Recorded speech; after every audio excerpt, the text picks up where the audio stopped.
en constante cambio, que usted merece entender, porque es imposible interpretar la realidad que vivimos sin conocer cada uno de sus colores. Porque muchos son los tonos de la actualidad. Presentamos Matices.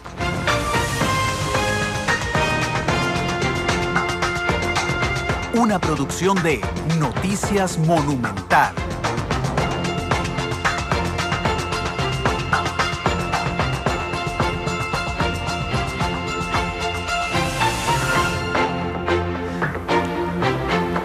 Con 19 minutos de la tarde. ¿Qué tal? Buenas tardes, bienvenidos a Matices, este programa de análisis, de debate, de profundidad de Radio Monumental, que es una producción de Noticias Monumental, que intentamos hacer una pausa en las carreras diarias para adentrarnos en los temas que son noticia en Costa Rica y en el mundo. Hoy entramos 20 minutos tarde porque les robamos un pedacito a los compañeros de Escenario Deportivo para la conferencia de prensa del presidente de la República, Luis Guillermo Solís. Hoy está conmigo aquí en Matices Giselle Martínez. Giselle, ¿qué tal? Buenas tardes.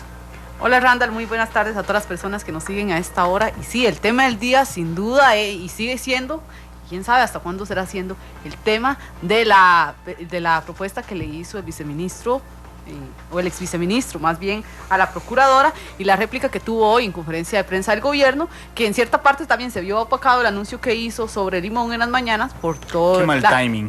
Completamente. Era un proyecto muy bonito. En Pésimo realidad timing. Nadie está hablando de eso. Fue un error, porque en realidad sí es un proyecto muy grande que lo amerita, pero bueno, lo cierto es que, y era de esperarse que el caso de Daniel Soley y la procuradora iba a acaparar toda la atención de los medios, de redes sociales y de toda la gente que sigue las noticias diarias. Sin duda alguna, hoy vamos a variar un poco el orden, porque nuestros analistas que nos acompañan hoy para analizar los retos de esta Asamblea Legislativa, pues pueden referirse también a lo que pasó hoy. Gracias, que vamos a entrar de una vez. Alex viene corriendo de Consejo de Gobierno, pero no importa, después de la labor realizada. Solo vamos a permitirle 5 preguntas a nuestros analistas. No, mentira, no estamos en Consejo de Gobierno hoy. Haciendo por supuesto la alegoría de que solo nos permitieron 5 preguntas a la prensa al presidente Solís. Alex venía corriendo de conferencia de prensa del Consejo. Alex, ¿qué tal? Buenas tardes. Hola Randall, buenas tardes a todos, también los que sintonizan Matices. Sí, solo 5 preguntas permitió hoy el presidente Luis Guillermo Solís. Él se notaba un poco el semblante, pues, desgastado el presidente Solís, a pesar de ser los primeros meses. Estaba bravo. Nosotros le guardamos el mayor respeto al presidente Solís, pero estaba molesto, sin duda alguna, por las circunstancias. Pero bueno. Estaba un poco enojado el presidente Luis Guillermo Solís, pero lo que a mí más me llamó la atención y que ahora podemos analizar con nuestros invitados es cómo el presidente Luis Guillermo Solís sale a exponerse y su ministro de la presidencia a guardar silencio, porque dice: yo no voy a hablar hasta que sea la investigación en la comisión legislativa. No les voy a contestar la pregunta a ustedes, los periodistas. Insistíamos, al ministro de la presidencia no dijo nada sobre el caso de la procuradora. Dice que va a ser hasta el próximo jueves cuando lo convoquen los diputados. Pero cómo el presidente Solís y cómo presidencia desgasta la imagen de Luis Guillermo Solís y conserva la del ministro Melvin Jiménez. Sí, de hecho le meto un elemento jurídico. Cuando hay una investigación penal, hay secreto del expediente. Eso obliga a las partes a no hablar de la investigación. En la Asamblea Legislativa no existe el requisito de guardar secreto del expediente. Por eso todo lo que ahí por eso todo el mundo lo dice. Exactamente, por eso todo lo que ahí se dice es público. Entonces, la decisión de tomar silencio, de guardar silencio, es una decisión propia y personal del Poder Ejecutivo y del Ministro de la Presidencia, pero no es que por estar en la Asamblea Legislativa no puedan hablar del tema. Simplemente, por una cuestión de estrategia, se están cuidando de lo que le dicen a la prensa, porque no saben si se lo van a preguntar los diputados. Sí, les falla la otra parte de la estrategia, ¿verdad? Esta estrategia podría ser clara, la otra parte es la que no está muy clara. Hacen el anuncio de Limón, llevan a Quince Duncan, un escritor admiradísimo del país, uno de los mejores escritores que ha tenido Costa Rica, y le opacan la imagen al proyecto de Quince Duncan con el tema de Daniel Soley. Pero a mí también me llama la atención muchísimo cómo se desgasta el presidente Solís. Cuando uno piensa en procesos de comunicación, uno dice, bueno, vamos a ver, primero se desgastan los viceministros, después se desgastan los ministros. Y jamás debe permitir usted, como político, que se desgaste el presidente de la República. Hoy don Melvin salió tranquilo, ni alterado, ni nada. Estaba sentado, tranquilamente. Sí, estaba molesto viendo... también. ¿Ah? Estaba molesto. Claro, cuando estaba molesto, pero digamos, estaba preguntando. tranquilo. Es que al presidente le toca ponerle el pecho a las balas. Cuando usted le pregunta a cualquier analista cuál es la función del ministro de la Presidencia, digo, más allá de lo formal, es ponerle el pecho a las balas cuando vienen para el presidente. Don Sergio Araya, de Conrad Adenauer, don Alex Ibaja, nuestro analista legislativo. Ahorita hablamos de asamblea. Empecemos con esto. Don Sergio, ¿qué tal? Muy buenas tardes, don Randall, Alexander, Isel, don Alex, amigas y amigos que nos escuchan y que nos verán más adelante. Sí, efectivamente es un eslabón más de este triste culebrón, como dirían, en el que, digamos, ha caído este tema del supuesto ofrecimiento del ex viceministro Soley a la señora procuradora. Me parece que es un desacierto más en la forma en que se ha abordado este tema. Esta crisis escaló en realidad por el mal manejo que hizo de ella el propio gobierno, la propia Casa Presidencial. Si finalmente iban a prescindir del señor Soley, hubiera resultado más fácil y menos costoso para la imagen del presidente y de la Casa de Gobierno que el señor Soley hubiera, cuando esto salió a la luz pública, expresado que había cometido un error, hubiera presentado su dimisión, e igual hubieran quedado muchas dudas en el ambiente, pero a un precio tal vez menor en lo que a desgaste de imagen se refiere del señor presidente. Al final, ese silencio en el que permaneció toda la Casa Presidencial más bien alimentó conjeturas, alimentó espacio para que los opositores al gobierno encontraran más elementos de juicio para hacer críticas fuertes. Permitió además que actores del propio partido, que además han estado en un permanente distanciamiento del gobierno, también se posicionaron. Y prácticamente la salida del señor Soley se ve como una reacción a esa escalada del conflicto y no como una acción preventiva que el propio gobierno debió haber adoptado desde el primer momento en que el tema salió a la luz pública. Entonces siento que a eso hay que agregarle lo que ustedes señalaban muy bien en esta introducción, que todo esto a quien le compete encararlo, manejarlo, no solamente porque fue su subalterno el que estuvo inmerso en el asunto, sino porque es un asunto de naturaleza política que tiene que ver con relacionamiento con los otros entes con los que el Poder Ejecutivo interactúa cotidianamente, era el ministro de la Presidencia. Y este silencio del señor ministro, pues lo único que hace es, una vez más, crear más dudas, más inquietudes, dar la sensación de que el que calla otorga, así que probablemente, aunque él no tuviera nada en la realidad que ocultar, con este silencio no se hace un favor a sí mismo, y ustedes lo concluyeron muy bien. Toda la afectación cae en la figura del presidente, un presidente que ve cómo su capital político, cómo su imagen se va dilapidando, ya yo no diría que de a poquitos, sino a pasos agigantados. Y es una lástima porque el señor presidente lo dijo en esa conferencia de prensa: Costa Rica es más que este tema, y en eso estamos totalmente de acuerdo. Hay temas muy importantes, neurálgicos, que hay que abordar, donde su legitimidad de inicio hubiera sido bien utilizada, pero lamentablemente, desde mi criterio, la ha estado empleando en atender justamente estas cosas que, siguiendo su propia analogía, son propias de la política en chiquito. Y me parece que desperdicia un capital político que tenía muy alto, que pudo haber utilizado en la política con mayúscula y en asuntos que realmente lo deprecian a él como figura, y son temas exactamente sensibles por el fondo de lo que significó, pero en la parte de forma realmente no tan trascendentes. Don Alex, y hoy el presidente Solís pidió a los costarricenses tranquilidad. Como usted lo decía, don Sergio, él decía: Costa Rica es más que este tema, pasemos de debate. Pero él le recetó a todos los costarricenses, y sobre todos los temas, tranquilidad. Tranquilidad por el caso del ministro Soley, del ex viceministro.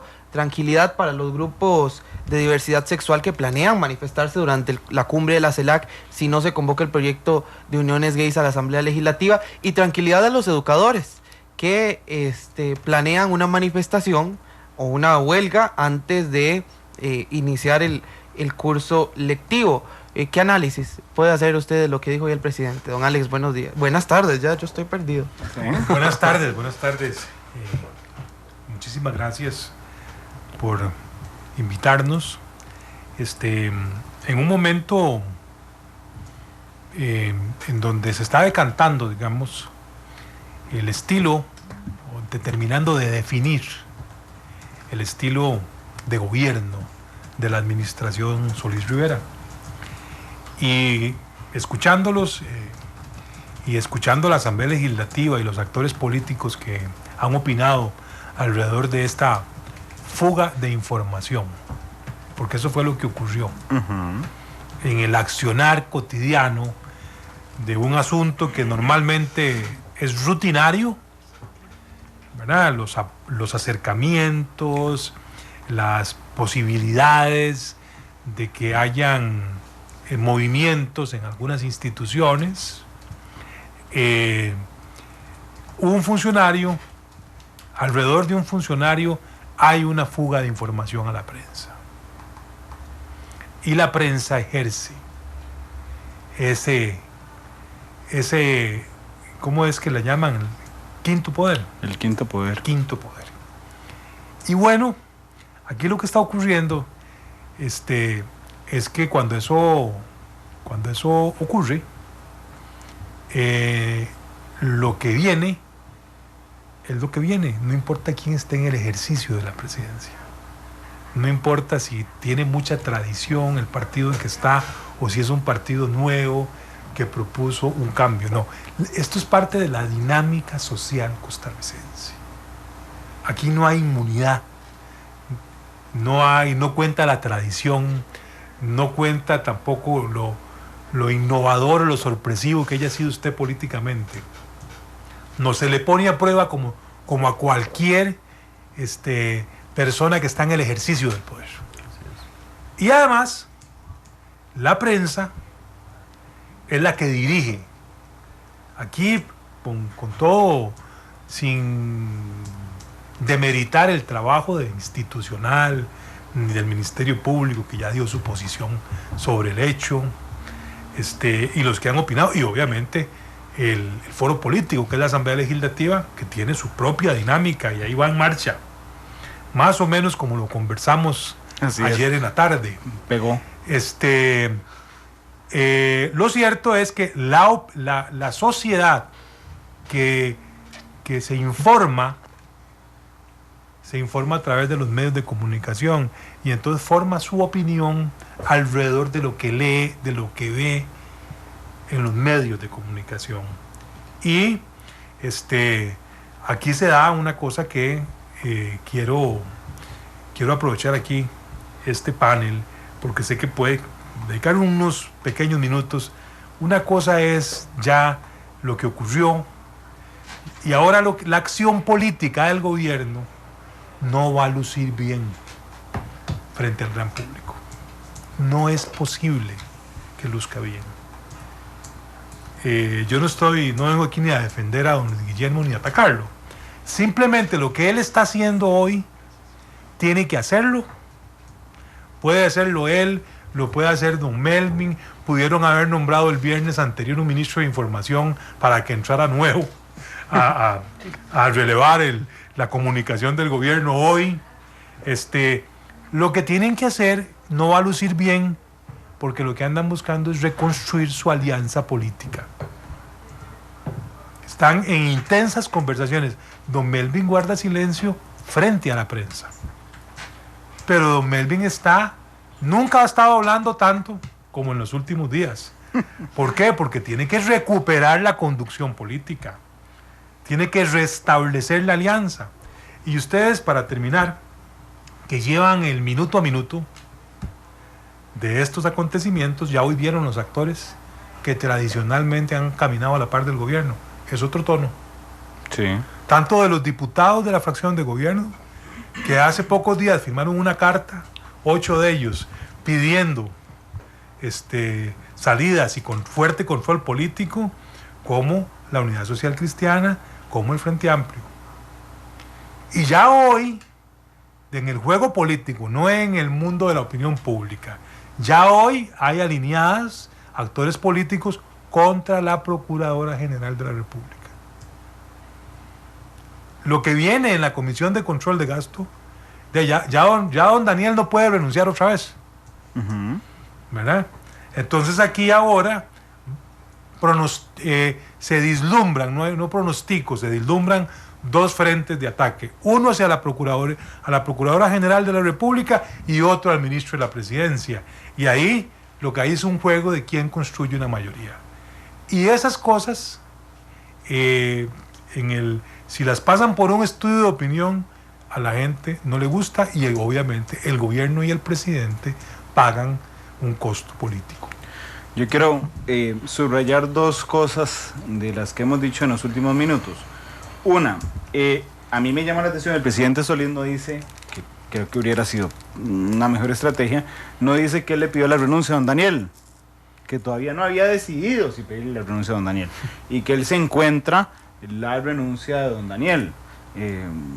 Curiosamente teníamos información de que el sábado había pactado una reunión sobre este tema, entonces bueno, suena un poco contradictorio que se haya encontrado la renuncia de su regreso de Tarrazú. Y lo otro, lo que dice don Alex, porque lo que dice don Alex a mí me da la idea de que lo realmente valioso en términos políticos para la administración Solís Rivera en este instante es la negociación política por lo que pasa el 1 de mayo y por los proyectos, y en segundo lugar la opinión pública, es decir, que el presidente conscientemente está dispuesto a desgastarse de la forma en que se está desgastando porque ve como un fin superior la negociación política que está haciendo su ministro de la Presidencia. Más o menos va por ahí. Sí, muy bien. Aquí, ahí está la respuesta de por qué tan malas caras hoy. Porque uno sabe, cuando está de ese lado del mostrador, como dirían allá en el Parque Sabanilla, uno sabe que lo que va a hacer y lo que tiene que hacer tiene un costo político. Pero lo asume, por un fin superior. Hay que asumirlo porque precisamente de lo que veníamos a hablar hoy originalmente... Y ahorita hablamos, pero bueno. Y es lo bonito de la política. Yo, la política, cuando alguien me pregunta, me dice, ¿por qué te gusta tanto? Porque lo que es en la mañana no es en la tarde. Así es. Sí. Entonces hay una dinámica siempre muy, muy intensa y muy cambiante. Bueno, ahora es cómo paso mi proyecto de ley, cómo construyo mi conducción política el 1 de mayo. Tengo que reordenar la agenda, tengo que reordenarla. Hoy no es momento para la Ruta 32. ¿No imagina construir 38 votos para un empréstito la semana entrante? Bueno, hay que atiempar, hay que rediseñar todo, hay que calmar, otros estarán viendo los tracking, los sondeos de opinión. El presidente tiene un viaje que estratégicamente le cae bien, se va a enfriar a partir de ahora en la tarde, sale del mundo de la política esta semana de un congreso en donde la actividad parlamentaria va a ser muy intensa. Aquí están reordenando lo político. Y aquí la única forma de parar la caída es salir de la crisis lo más rápido posible. Qué interesante, Isela, lo que nos dice don Alex, porque en la respuesta anterior nos evidenciaba cómo poco a poco don Melvin ha ido consiguiendo alianzas en asamblea, en este caso particular de la Procuradora General, poniéndole el foco de la crítica a doña Ana Lorena Brenes y no a don Melvin. Sin embargo, doña Ana Lorena tampoco es una persona que llegó ayer a la función pública, y el comunicado de prensa de ayer le intenta dar la vuelta, digamos, a esa presión política, Isela. Y de ahí los dos frentes de batalla que usted hacía mención, el gobierno contra la señora procuradora, y es una dinámica muy difícil de entender, porque hay cosas que se están haciendo internamente, que como usted dice, nunca antes había hablado tanto el ministro de la Presidencia, don Melvin Jiménez. Pero aquí hay una pregunta que les quería hacer a los dos, y es dentro de la dinámica que usted, don Alex, señala de donde tienen tanta participación los medios de comunicación. ¿Entiende el gobierno esta dinámica? La entiende, es más, presumía de manejarla al detalle. Si nos echamos unos meses hacia atrás, en esta misma mesa posiblemente comentamos que una de las grandes fortalezas del presidente Solís Rivera era su manejo con la prensa. era la forma en que se interrelacionaba con las redes sociales, ¿verdad? Y parecía que todo hacía pronosticar que lo iba a hacer de la misma forma en el ejercicio del gobierno de la República, ¿verdad? Lo que pasa es que recuerdo una frase que nos enseñaban a nosotros cuando empezábamos en esto: hay un guión para la campaña y hay otro guión muy distinto para el gobierno. Lo que funciona en redes sociales en campaña no necesariamente funciona en gobierno. La relación cálida, amistosa, fresca que se tenía con la prensa en campaña, lo innovador, el cambio, la cara nueva, la promesa de que las prácticas que consideramos contrarias a la ética o a la buena forma de conducir los asuntos públicos, en campaña se pueden manejar, no se toman decisiones, no se toma partido, no hay que negociar. Estoy de frente a pedir que voten por mí. Bueno, ahora estoy en una condición de gobierno. Y entonces, esos periodistas que tenían esa candidez en campaña, ahora están juzgando un gobierno, preguntándole a un gobierno. Y entonces son tan críticos como lo fueron con los otros expresidentes y expresidentes de la República. Don Sergio.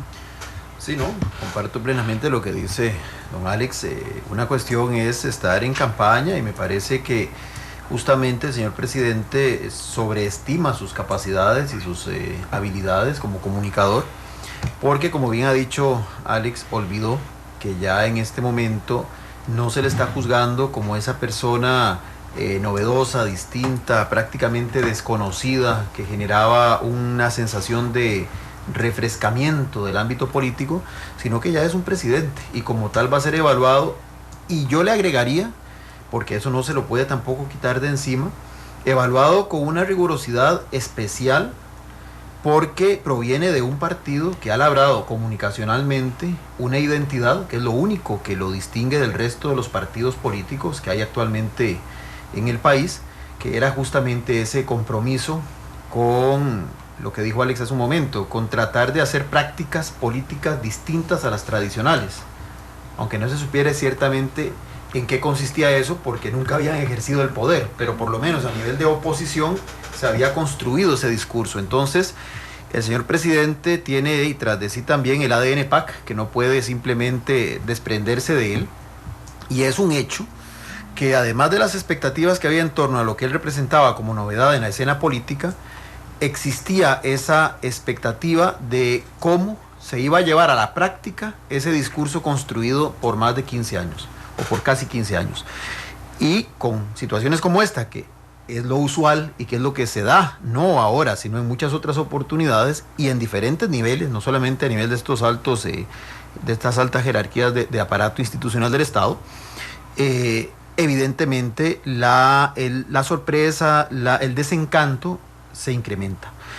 Y por supuesto que tiene que diseñarse entonces un abordaje comunicacional totalmente distinto. Y ahí sí yo creo que se sigue errando, poniéndolo a él justamente a sacrificarse, a tratar de seguir utilizando esa empatía natural que él tenía con los periodistas o con los representantes de los medios, a tratar de defender lo indefendible. Es decir, esas cortinas de humo que don Alex plantea muy bien, otros son los que la tienen que asumir, y si no quisieran que la asumiera don Melvin, porque eso lo puede desviar de esas negociaciones que está haciendo intensas, tendría que existir otra figura, y es ahí donde resurge la inquietud que se ha planteado aquí varias veces, de que quizás sí es importante, aunque el señor presidente no lo acepte, que exista una figura en el campo de la comunicación institucional que pueda, si no es el ministro de la presidencia, apechugar en nombre de ambos, presidente y ministro, para que no sea el presidente. Para que no sea el presidente, exactamente. En términos normales yo debería preguntarte para que no fuera el ministro de la presidencia, pero en este caso es para que no sea el presidente. Y llama poderosamente la atención, hay una pregunta, el presidente Solís dice él hoy que esta reunión entre el ex viceministro Soley y la procuradora se dio sin su consentimiento. dice el presidente de la República, de alguna manera, él se libra de cualquier responsabilidad. Yo no sabía nada de eso de la embajada, da a entender el presidente Solís, pero llama la atención, nadie ha contestado, y se le preguntó ahora al ministro de la Presidencia, ¿quién mandó a Daniel Soleil a ofrecer la embajada? Esa es la pregunta que el presidente Solís no respondió hoy, únicamente dijo, les he pedido al ministro de la Presidencia que diga la verdad, que nadie mienta, pero él no responde directamente. Que no tendría que alguien lo pedírselo, mandó. Alex, por cierto, a mí me llamó la atención, porque va a pedir algo que va de acuerdo al cargo del ministro de la Presidencia, Sergio. Que es del recibo, exactamente. Sí, este es un tema que sigue estando en esa penumbra y va a seguir en la discordia. Y en la Comisión esta de Gasto Público probablemente se va a dar más ruido que esclarecimiento, me parece a mí. Porque hay una realidad, y es que si el viceministro hubiera actuado de manera unilateral, cosa que es muy difícil de suponer, todo este tiempo que pasó entre el momento en que se revelaron los hechos y renuncia, tapa, invisibiliza esa posibilidad. Es decir, si él hubiera sido realmente el que, vamos a darle el beneficio de la duda, al calor de una conversación opta por animar a la señora procuradora a pensar en que ante este alejamiento que tiene con el Poder Ejecutivo actual, lo más saludable era tomar una embajada, ciertamente él debió haber en ese momento dicho, hasta aquí, me equivoqué, es un error mío, personal, no lo sacan de eso, y ahí, por más que se quiera buscar y escudriñar, se terminaría el argumento. Pero todo este silencio, esta falta de claridad de cómo abordar esta crisis, que repito, para mí fue el punto débil de esto es la forma en que se gestionó esta crisis, que es bastante cuestionable. Y lo que da pie a pensar es que efectivamente el señor Soleil no actuó solo. Su carta de renuncia deja entrever que él no actuó solo y que más bien prefiere irse justamente antes de que su dignidad siga siendo mancillada. Y es de suponer que un tema de esta envergadura, siendo el subordinado del ministro de la Presidencia, necesariamente pasó por el conocimiento de este último, y que la relación de este con el tema no es, como él lo emitió en su comunicado de prensa de ayer, una acción indirecta y mínima, sino que probablemente tiene un involucramiento mayor del que él quiere aceptar.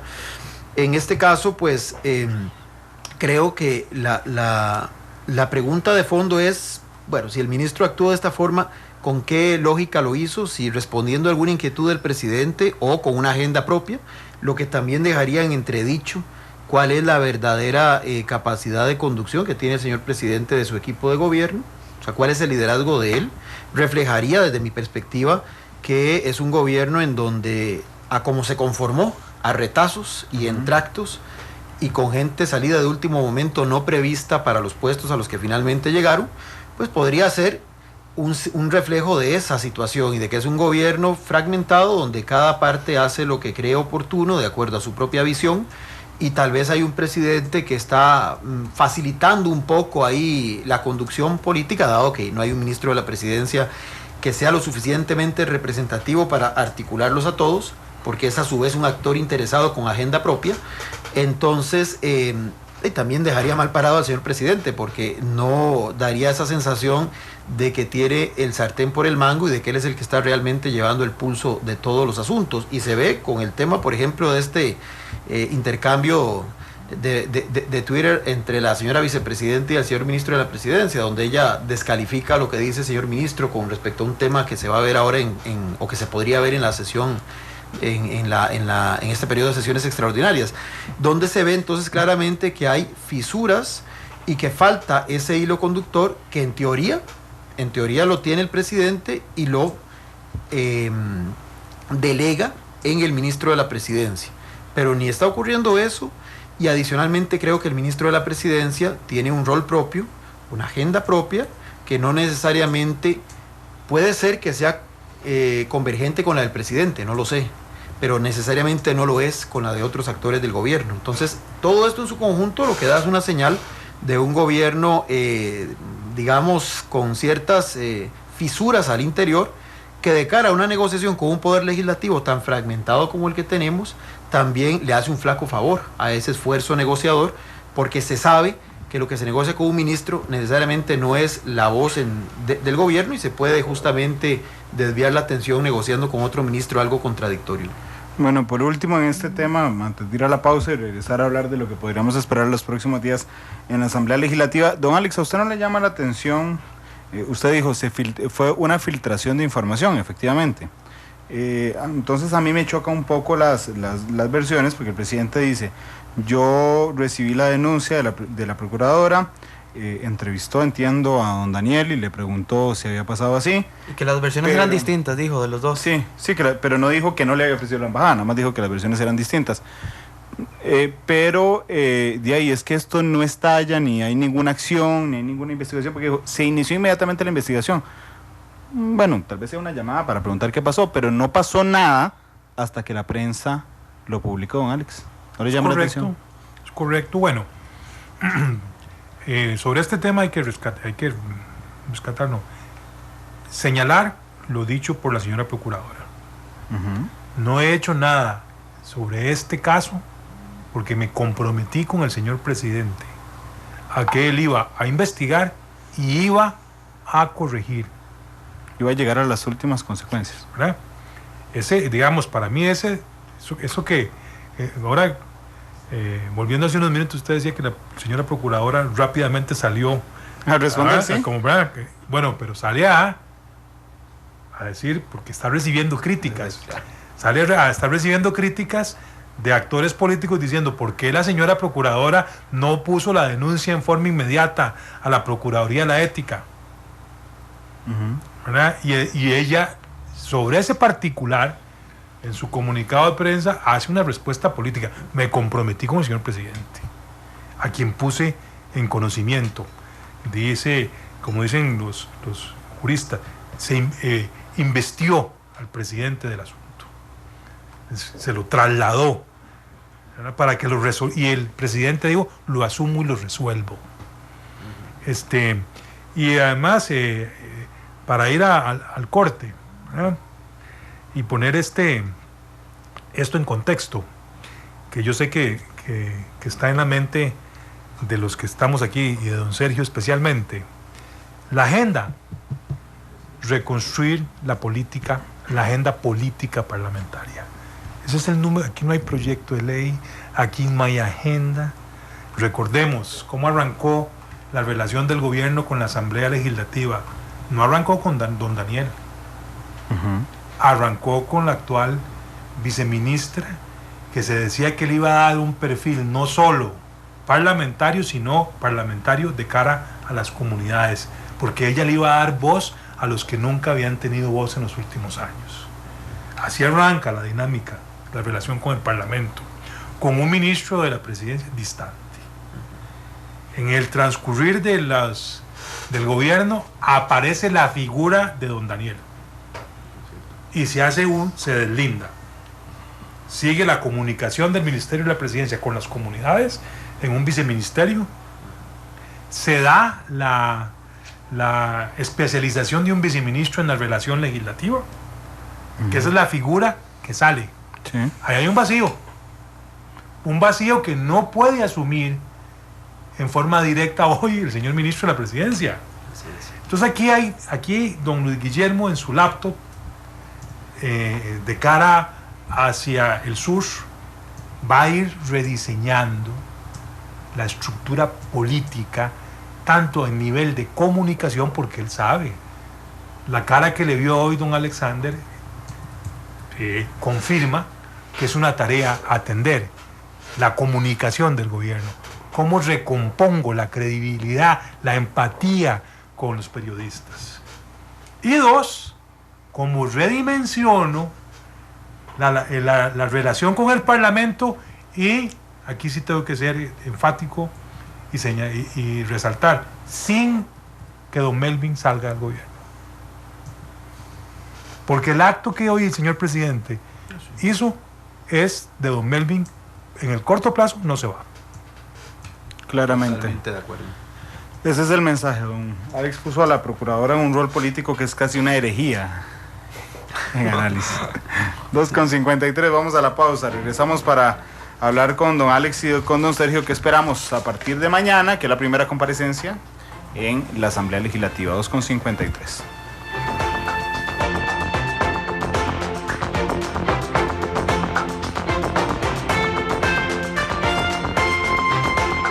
Porque la realidad tiene muchos tonos.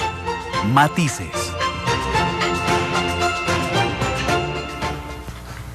Son las 2:57 de la tarde. Muchas gracias por mantenerse en sintonía de Matices. Bueno, y ya en la segunda parte del programa queremos entrar de lleno al tema que teníamos previsto desde inicios, que planteamos la agenda del día de hoy, y son los retos que va a tener la Asamblea Legislativa durante este año, y es algo que está muy vinculado a lo que ha pasado con el viceministro Daniel Soley, o ex viceministro ya, porque sin duda el principal enlace entre el Poder Ejecutivo y el Parlamento es el Ministerio de la Presidencia. ¿Qué retos en función a esto son los primeros que tiene a hacer frente el gobierno en la Asamblea Legislativa? Bueno, como dijo Alex, creo que el primer gran reto es recomponer la relación Poder Ejecutivo-Poder Legislativo, que en este momento está bastante deteriorada. El que era el interlocutor físicamente hablando ya no está. Al que le correspondería, que es el ministro de la Presidencia, está siendo sometido a una investigación dentro de una comisión parlamentaria permanente, como la de gasto público, así que en este momento no está como en las mejores condiciones, por lo menos públicamente, para ser ese vocero, así que tendrá que recomponerse primero esa definición de cuáles van a ser los actores que en representación del Ejecutivo van a dialogar con el Legislativo.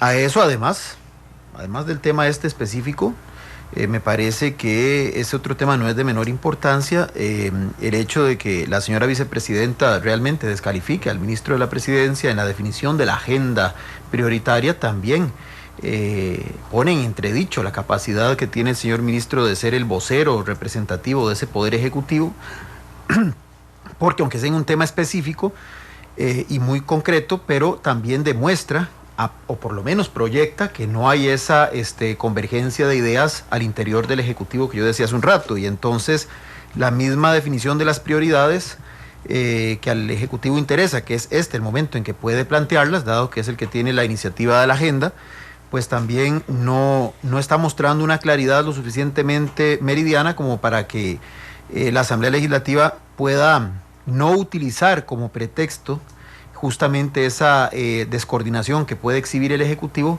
para no aceptarle lo que está planteando. Entonces me parece que en este momento ese es el principal desafío en lo inmediato que tiene el Ejecutivo.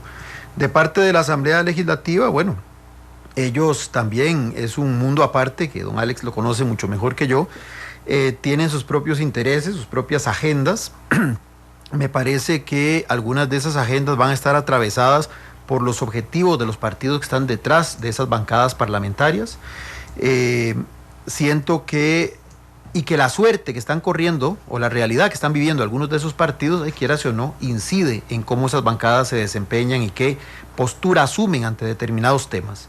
Por ejemplo, Liberación Nacional, que es la bancada más importante en número de diputados, está en un proceso interno de redefinición de cuál va a ser su estructura interna, y eso pues no es tampoco un asunto de menor importancia para este otro tema. Va a repercutir en la forma en que la bancada funcione, en las prioridades de esta última, en las lealtades que la misma vaya a tener, y creo que de aquí a febrero, que es cuando se designan las nuevas autoridades, van a estar en una especie también de stand-by a la expectativa de ver cómo se dirime ya la correlación de fuerzas al interior de Liberación Nacional. Así que este tema de lo del señor Soley les ha quedado como anillo al dedo, porque es un tiempo, digamos, muerto, que pueden utilizarse en este otro tema, que además les da rédito desde el punto de vista mediático, porque es una oposición que está haciendo su acción de control político, mientras se aclaran ahí sí los nublados del día al interior de su propio partido. En el caso del Frente Amplio, bueno, el Frente Amplio está en un tema importante de si mantiene o no la alianza con el gobierno. Esto le ha servido también como una cortina de humo para poder analizar desde el punto de vista inclusive electoral del partido, pensando en 2018 y en 2016, que es lo más inmediato, cuán conveniente es o no seguir adelante en una alianza que, pues en lo sustantivo, desde mi punto de vista, le ha dado rédito, porque bueno, los temas más importantes que ellos promovieron el año pasado los consiguieron, como el levantamiento del veto a la reforma procesal laboral. Pero por el otro lado pudiera ser que al Frente Amplio le suene que ya es el momento oportuno para comenzar a establecer cierta distancia, y estos temas pues también les son muy útiles para ello. La Unidad Social Cristiana tiene sus problemas internos, además matizados con la presencia de algunos actores al interior de esa bancada que juegan solos y que eso también no les permite montar una estrategia como bancada lo suficientemente coherente. Ya lo vimos ayer lo que pasó, que también ha estado un poco, digamos, minimizado por todo esto otro, pero lo que pasó con el señor diputado Rodríguez Araya.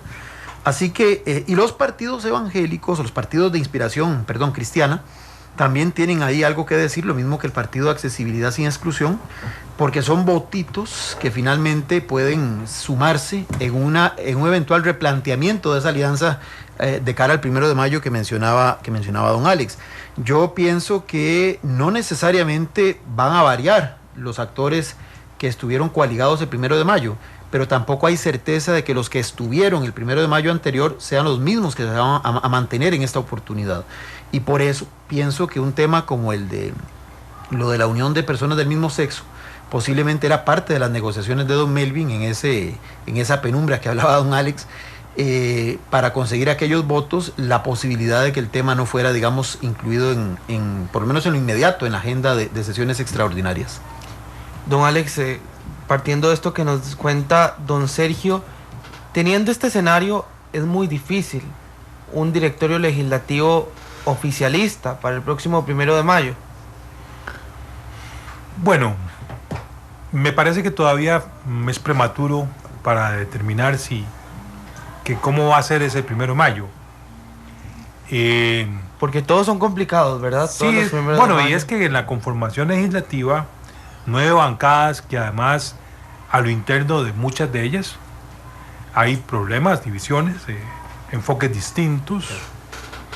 Don Sergio además señala una situación que influye directamente en la Asamblea Legislativa, y es quién va a ser el presidente del Partido Liberación Nacional. ¿Será un actor?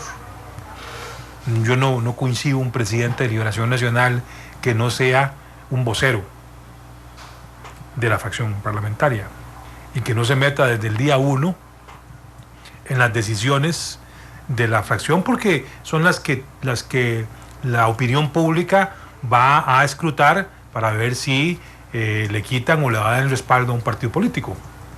Entonces esa dinámica todavía hay mucho por escribir, va a ser muy, muy intenso este mes de febrero, marzo y abril de cara al 1 de mayo. Pero yo quiero en el cortísimo plazo señalar que, bueno, creo que don Melvin está en manos de don Otón Solís Fallas. ¿Por qué? Porque hoy en la noche, 5 minutos después de plenario, se reúne la Comisión de Control de Ingresos y Gasto Público. Entiendo que quieren resolver lo relacionado al caso de don Daniel esta semana. El mismo viernes ya tendrían... ¿Verdad? Hoy don Otón en horas de la mañana indicó que está seguro que van a lograr un consenso respecto a lo acontecido. Creo que don Otón ya por sí está descartando ninguna responsabilidad del presidente de la República. Sí. A mí me queda claro eso. Sí, eso sí es. Pero vamos a ver cómo toma lo que ocurrió hoy al mediodía por parte del señor presidente. Porque ahora, si se quiere sostener parlamentariamente a don Melvin, eso pasa porque don Otón Solís esté de acuerdo en que don Melvin no tuvo, como ministro de la presidencia, ninguna responsabilidad en lo acontecido. Pero, don Alex, don Otón dijo, si don Daniel no se va, es que el ministro de la presidencia es el responsable. Perdón. Si a don Daniel no le piden la renuncia, entonces es que el ministro de la presidencia sabía lo que estaba pasando. Pero, sorpresa, a don Daniel nadie le pide la renuncia y hoy lo acepta el presidente. Don Daniel se va porque está mancillada su dignidad, pero no se va porque se la pide a nadie. Eso cambia el panorama. Sí, pero además de esto, hay que... la comisión no solo está viendo el caso de don Melvin. Sí. La comisión va a pronunciarse sobre la actuación de la señora procuradora el Frente Amplio, la fracción del Frente Amplio, se pueden, no es una apreciación mía, constan en actas afirmaciones muy fuertes de diputadas y diputados del Frente Amplio por los pronunciamientos de la Procuraduría General de la República, señalándolos que tienen un contenido ideológico, que favorecen un modelo. Sí, pero doña Ana Lorena, voy a pedirle a Glenn, ¿podemos tener la señal de la asamblea? Porque empezó el debate reglado de lo del caso de Daniel Soleil. Me recuerdo como si fuera ayer, porque a mí me tocó cubrir esa audiencia para la reelección de doña Ana Lorena, cuando tuvo que aceptar en media comparecencia que la noche anterior había llamado a don Oscar y a don Rodrigo para obtener los votos de la fracción para ser reelecta Procuradora General. Vamos, no es vamos a ver, tal vez sea incorrecto decirlo, que dicha que Monumental se pueden decir de estas cosas, pero ella era cercana a Liberación Nacional. Así es, bueno. Yo no digo que sea política, nada más que, ¿por qué no? Ella llamó a don Oscar y a don Rodrigo a pedir los votos. Vamos a ver, hay dos estilos que se han estado debatiendo ahora para que uno lo nombren en la Asamblea Legislativa. Uno es ir a una audiencia, exponer lo que uno piensa y no hablar con nadie. Simplemente que las y los señores diputados voten en función de lo que la Comisión de Nombramientos recomienda, ¿verdad? Y otro es el que se ha utilizado tradicionalmente, que es que los interesados van y le cuentan a cada diputada y cada señor diputado por qué quieren el cargo, ¿verdad? Y la gente incide sobre ciertos actores, ¿verdad? Si yo estoy en una bancada de un partido político en donde hay liderazgos, yo normalmente funciono bajo esas corrientes. En Liberación Nacional lo que podemos discutir es cuál es la influencia de cada corriente, pero existen corrientes, existen personas que creen en doña Laura Chinchilla, que creen en don Oscar Arias, que creen en don José María Figueres y que podrían creer en otros liderazgos en el corto plazo. Y bueno, hablar, no, a mí en lo particular, no le veo, no veo qué es lo contrario a la ética de que una persona interesada en un cargo le pida o le cuente a un tercero cuál es su... Yo tampoco le veo nada antiético. Lo que pasa es que me parece que eso revela algunas cosas. Digamos, si uno habla de semiótica, por ejemplo, las actuaciones revelan algunas cosas. Entonces, el hecho de que la Procuradora General haya escogido a la fracción de Liberación para ir a pedir los votos y no a otra fracción, revela, sin ser ni incorrecto ni ser antiético, revela una corriente de pensamiento, don Alex. No, más bien, coincidamos en lo siguiente. Vamos a coincidamos. La llamada, ¿sí? el antecedente, como el que indiqué de algunos actores en actas, ¿sí? Ya usted sabe que bancadas que van a reaccionar en contra de la señora Procuradora. Yo quisiera agregar que, bueno, además es un ejercicio de realismo político. Este lobby que está aquí describiendo don Alex, para que tenga algún grado de sentido, tiene que hacerse, además con aquellos grupos con los que puede haber algún tipo de coincidencia ideológica, que no necesariamente significa adherencia partidaria, pero también tiene que ser con aquellos grupos que tienen un peso relativamente importante para que la acción de lobby tenga un sentido. O sea, si me voy a ir a negociar puedo hacerlo también, es una estrategia, puedo ir uno por uno y a punta de las minorías sumar una mayoría. Se dice que negoció con Liberación porque era la fracción más grande. En parte porque había grupos que no tenían convergencia con ella de criterio y que sabía que iba a ser tiempo perdido irlos a tratar de hacer ver el por qué quería continuar en el puesto. Vamos a escuchar a don Mario Redondo, que está haciendo uso de la palabra en el plenario en ese momento. Claro. Hay un debate reglado hoy sobre el caso en la Asamblea Legislativa. El PAC no se ha puesto de acuerdo, tiene conflictos a lo interno sobre la terna que tiene que proponer. Yo quisiera que eso se le explique al país, porque si es el PAC como partido político el que está trazando la designación del sustituto, de la sustituta, para integrar plenamente la junta directiva del Bambi, eso le hace un daño al país y a las familias más necesitadas. Está en otra cosa, don Mario, esta hora. Ahorita Ahorita volvemos porque inició censurando lo que él llamó, porque lo leí en Twitter, poca transparencia del gobierno. Vamos a la pausa y regresamos para hablar de lo que podría pasar mañana, directamente en la comisión, y el jueves, mañana a las 5, sí. Mañana todo el mundo A las listo para 5 de la salir tarde. Todo el mundo listo para salir tarde, y el jueves al mediodía. El jueves al Todos mediodía. menos nosotros. Sí, lo que pasa es que yo le voy a decir, escuchando a don Alex ayer en el análisis que nos hacían vivo en el noticiero, yo estoy absolutamente seguro que la procuradora comparecerá ante la comisión. De lo que no estoy absolutamente seguro es si don Melvin comparecerá ante la comisión o será interpelado en el plenario legislativo. Son las 3:12. Vamos a la pausa, regresamos. Analizamos los tonos de la actualidad. Exploramos sus contrastes, matices.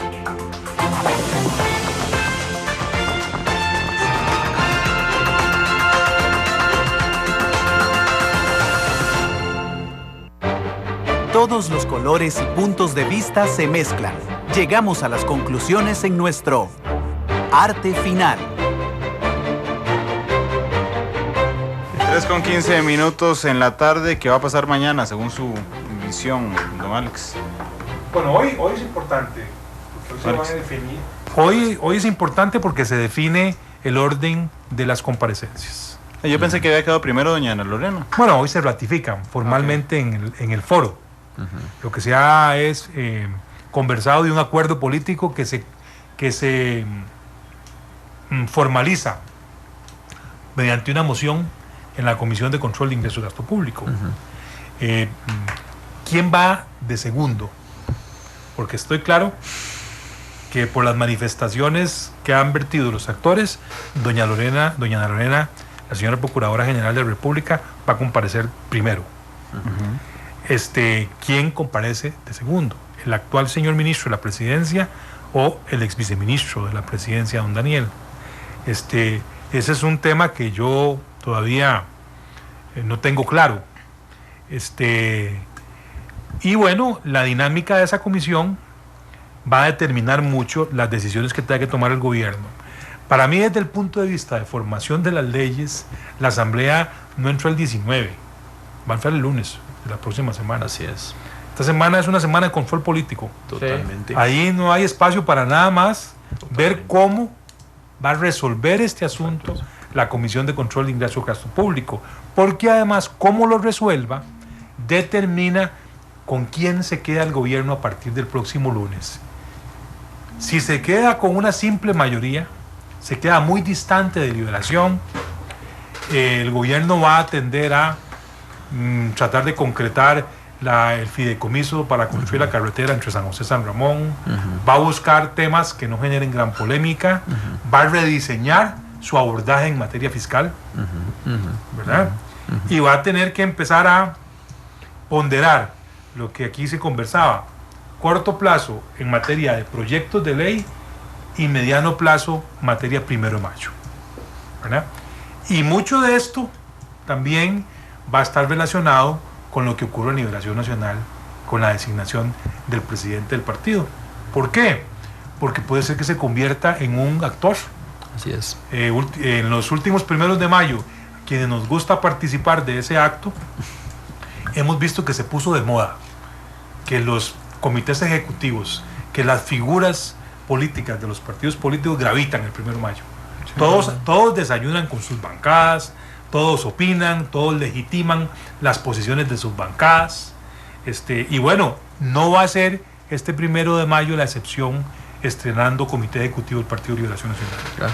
Ahora, a mí, ciertamente, como usted dice, don Alex, hace falta ver quién va de segundo, ¿verdad?, a comparecer, pero no hubiera sido inteligente hacer un careo, como aquellos careos que se hacían por el tema de la Ahí trocha. está Álvaro preguntando en Twitter. ¿Quién en está este preguntando? instante. Álvaro, ¿puede la comisión hacer un careo? Ah, bueno, ahí está Álvaro preguntando en este momento. ¿No hubiera sido inteligente cuando la Comisión de Ingreso y Gasto Público era manejada por la diputada Patricia Pérez del Movimiento Libertario? A ella le gustaban mucho estas dinámicas de careo y entonces llevaba a las dos personas y decían cosas contrarias. Es que es muy creativa, doña Patricia. Y en esa comisión salían un montón de informaciones. Un careo en este caso, ¿cómo lo vería usted, don Alex? No me parece pertinente, sinceramente. Me parece que tenemos que recordar que aún hay institucionalidad de por medio. Claro, es la procuradora la que está Estamos de por hablando medio. de Aún sí, correcto. No hemos todavía derogado esa ley. Vean, no es un cargo común y corriente. Así es. Es el asesor independiente en asuntos de constitucionalidad de la Sala Constitucional, Sí. quien ejerce la Procuraduría General de la República. Ya no es la figura de hace 30 años que era el defensor de oficio del gobierno en materia legal. No, ahora tiene un voto de la Sala Constitucional, redimensionó el papel de la señora Procuradora General de la República. No es, y esto tiene que quedar claro, no es un satélite del Poder Ejecutivo de turno. Por eso es que ya no se elige en el mes de mayo cada 4 años. Por eso es que el periodo le vence ahora en el 2016. A mitad de periodo. Entonces, esa figura institucional hay que deslindarla de doña Daronera Brenes. La que comparece a la Comisión de Control en Gasto Público es la señora Procuradora General de la República. No es la persona física. ¿Verdad? Sí, la abogada del Estado, no la abogada Así es. del gobierno. Y eso es Correcto. muy importante. Y eso me parece que hay que rescatarlo. Claro. Hay que rescatarlo. Y lo otro es que a alguien que hará todo lo que tenga que hacer, políticamente hablando, que evitará que eso ocurra, es el señor ministro de la Presidencia, que tampoco puede permitirse por su investidura, ¿verdad? Hoy lo que el señor presidente le está diciendo al país es que mi jefe de gabinete cuenta con mi confianza, ¿verdad? Y lo está dimensionando como jefe de gabinete. Así es. No es un ministro de cualquiera del Consejo de Gobierno. Claro. Y en esa dimensión veo poco factible y poco conveniente para los intereses políticos del gobierno, pero tampoco conveniente para la institucionalidad que ejerce la Procuraduría General de la República, que un careo sea posible. Gisela. Aquí se están sentando dos elementos muy importantes. Es una procuradora y es un ministro de la Presidencia los que están llamados a comparecer. ¿En cuánto cambia el panorama de las comparecencias anteriores que se han dado en la Asamblea Legislativa? ¿En serio? Bueno, no, indiscutiblemente la investidura de los que van a ser cuestionados ya de por sí cambia totalmente el panorama, pero además la coyuntura de las consecuencias que puede generar lo que ahí se determine. Es decir, estamos hablando de que si finalmente la comisión concluye que el ministro de la Presidencia sí tuvo que ver en el tema y que además con ese accionar atentó contra esa independencia funcional de la que hablaba Alex en el ejercicio de la función de la Procuraduría, está prácticamente confrontando al señor presidente y diciéndole su jefe de gabinete no es digno de confianza para esta Asamblea Legislativa porque está rompiendo con su accionar, y aquí estoy adelantándome a un eventual, una eventual resolución, ¿verdad? No digo que esto es lo que vaya a ocurrir. Simbólica. Está atentando contra esa institucionalidad. Por tanto, este ministro de la Presidencia no es de recibo para nosotros que sea nuestro interlocutor válido. Así que es un tema bastante sensible. Por eso, bueno, es una cosa del destino, dirán algunos, que sea otra vez Otón Solís el que esté en el ojo de la tormenta y que sea la comisión en la que él forma parte activa y beligerante la que tenga sobre sí esta tremenda responsabilidad. Por eso me parece que en la inquietud de Alex, bueno, obviamente yo creo que el segundo en la lista va a ser el afectado directo, ¿verdad? Que además ya no es funcionario público y veremos si despojado de esa investidura con qué actitud asume, digamos, esta comparecencia. Pero me parece que el último tendría que ser por definición el ministro, porque es el que viene a cerrar prácticamente toda la investigación, aunque cuando llegue el señor ministro probablemente un alto porcentaje de los diputados de esa comisión ya van a tener un juicio muy adelantado de qué es lo que van a resolver. El otro tema es que está en juego el tema de la Procuraduría, no es gratuito. Bueno, fue una cuestión tal vez de coincidencia de tiempos, pero que hoy saliera el fallo de la Procuraduría respecto a si era o no constitucional el levantamiento del primer veto que hizo el presidente, lo que deja un panorama más o menos visualizable de cuál va a ser la postura de la Procuraduría en el otro tema, en el tema de levantamiento del veto al procesal laboral. Digo, porque salvo que haya elementos jurídicos singulares muy determinantes que lo diferencien, uno supondría que son procesos similares y desenlaces similares. Y esto, en esa reacomodo de fuerzas, puede también poner al Frente Amplio de cara a tratar de enfilar todas sus baterías en contra de la Procuradora, porque bueno, estaríamos hablando de que estaría a las puertas de que uno de sus principales logros, fruto de esa alianza con el gobierno, esta Procuradora pudiera desestimarlo o por lo menos pudiera dejarlo en entredicho, sí, como en este primer caso, aduce que también es inconstitucional lo que hizo el presidente. Así que todo eso se juega al amparo de lo que mañana va a darse en esa comisión. Y en ese contexto hay que entender también las actuaciones y las posturas de los distintos miembros de esa comisión, que dicho sea paso es una comisión que preside Gerardo Vargas Varela, si mal no recuerdo. Sí, Don Sergio, en el contexto en que usted acaba de exponer, doña Danolina cambió la investigación, ¿verdad? Eso hay que tenerlo en cuenta. Ella cambió el guión ayer. sí. Que no es, ella no va con el tema de la embajada. Ella señaló que el viceministro de la presidencia le pidió el cargo. ¿Verdad? Y esa declaración de la doña Danolina, que consta hoy claramente en los medios, y entiendo que es parte de un comunicado de prensa, varía lo que ella va a llegar a exponer. En el caso de la investidura de la señora Procuradora General de la República, lo que va a ir a contar es si es correcto o no que un viceministro de la presidencia le pidió que dejara el cargo, y producto de eso es que pudo haber venido algún ofrecimiento para digamos, agradecer que diera espacio para que se nombrara otra persona en ese lugar. Que esa salida fuera más elegante. Ese enfoque yo no puedo dejar no puedo obviarlo, por supuesto, de cara a lo que la señora Procuradora General de la República ha manifestado y que va a plantearlo en detalle cuando comparezca a la Comisión de Control de Ingresos. Entonces también fue estratégico el comunicado de prensa de la Procuradora, sin duda alguna, que la Procuradora dice: le comunico lo conversado, la Procuradora General le comunicó lo conversado con el señor ex viceministro.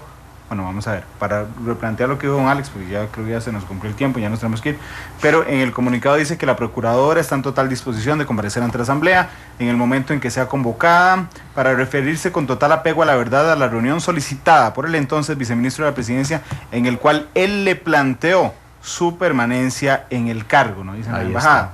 La Procuradora le comunicó lo conversado con el señor ex viceministro del señor presidente en cuanto llegó al país. En esta conversación, el señor presidente le manifestó de forma contundente a la Procuradora que él no había requerido su renuncia y le reiteró su confianza en la Procuraduría General de la República y en su titular. Al mismo tiempo indicó que realizaría las investigaciones pertinentes y tomaría las medidas correspondientes, razón por la cual la Procuradora General de la República no se ha referido al tema. Ese es el comunicado de prensa. Así que me parece que yo puedo anticiparme a que la señora Procuradora, su alocución, su comparecencia va a estar relacionada a si le pidieran o no que dejara el cargo. El tema de la embajada que provocó todo que se llama movimiento político, cisma político, ¿verdad? O tsunami, vamos a ver, depende cómo termine. En el caso de la señora Procuradora no lo está abordando de cara a la embajada.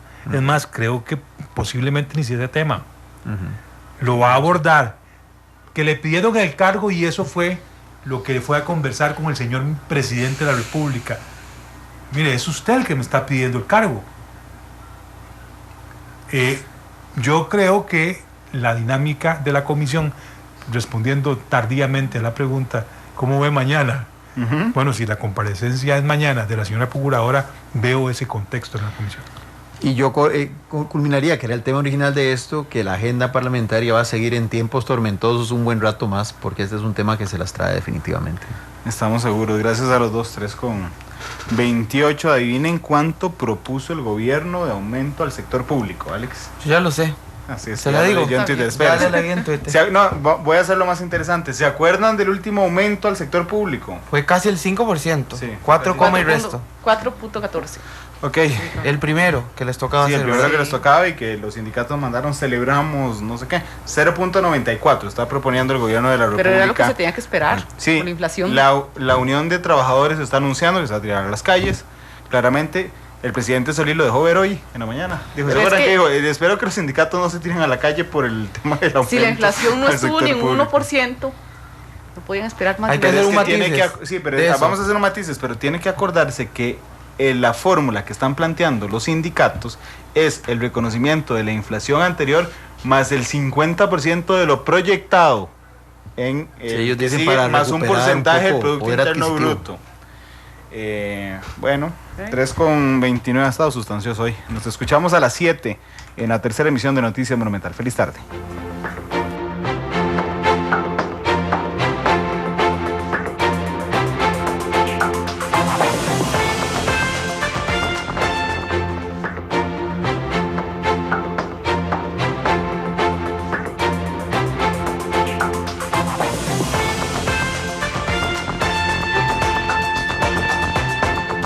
Vivimos en un mundo en constante cambio que usted merece entender, porque es imposible interpretar la realidad que vivimos sin conocer cada uno de sus colores. Porque muchos son los tonos de la actualidad.